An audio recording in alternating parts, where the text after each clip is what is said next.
అలనాటి భారతదేశంలో ప్రజలు తమకు ఉన్నంతలో హాయిగా జీవించేవాళ్లు. పెద్ద పెద్ద సౌకర్యాలు విలాసాలు లేవు, కానీ అందుబాటులో ఉన్నవాటితోనే ప్రశాంతంగా జీవనాన్ని కొనసాగించేవాళ్లు. ఆదాయం తక్కువైతే అంతటితోనే సర్దుకునేవాళ్లు. ఊరకే వృధా చేయడం ఉండేది కాదు. ప్రకృతిలో దొరికిన ప్రతి వస్తువును పూర్తి స్థాయిలో వినియోగించుకునేవాళ్లు.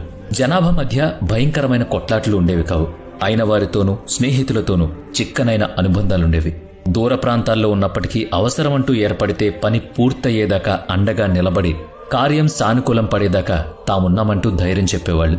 1980ల నాటికి దేశంలో నలుపు తెలుపుల టీవీ ప్రవేశించింది. ఊరు మొత్తానికి మహా అయితే ఓ 2-3 ఇళ్లలోనే ఆ బ్లాక్ అండ్ వైట్ టీవీలుండేవి. అయినా సరే వీధి వీధంతా రామాయణం ధారావాహిక చూడ్డానికి ఆ ఇంటి ముందు వాలిపోయేవారు. దీపాల వేళ ఇంటికి అతిథులొస్తే ఖాళీ కడుపుతో పంపించేవాళ్లు కాదు. ఆకలిగొన్న వాళ్లకి పట్టెడన్నం పెట్టగలిగిన వాళ్లు అదే పెట్టేవాళ్లు. కలిగినళ్లలో అయితే అంతకు తగ్గట్టుగా మర్యాదలు జరిగేవి. ప్రజల్లో పరస్పరం ఆదరణ ఆప్యాయతలు అలా ఉండేవి. నేటి పరిస్థితులు నాటి కాలానికంటే చాలా భిన్నంగా ఉన్నాయి. ఏ కాలంలోనైనా పిండి కొద్దీ రొట్టె అన్నది నిజం. కాకుంటే ఈనాటి పరిస్థితుల్లాగా ఆనాడు మరీ వేగిరపాటు ఉండేది కాదని మాత్రం చెప్పుకోవచ్చు. అందుకే పాత జ్ఞాపకాల్ని తాజాగా తలుచుకుంటూ మాటలు కలబోసుకుంటూ ఉంటే ఏదో తెలియని ఉద్వేగం, ఆపై ఎంతో ఉత్సాహం కలుగుతుంది.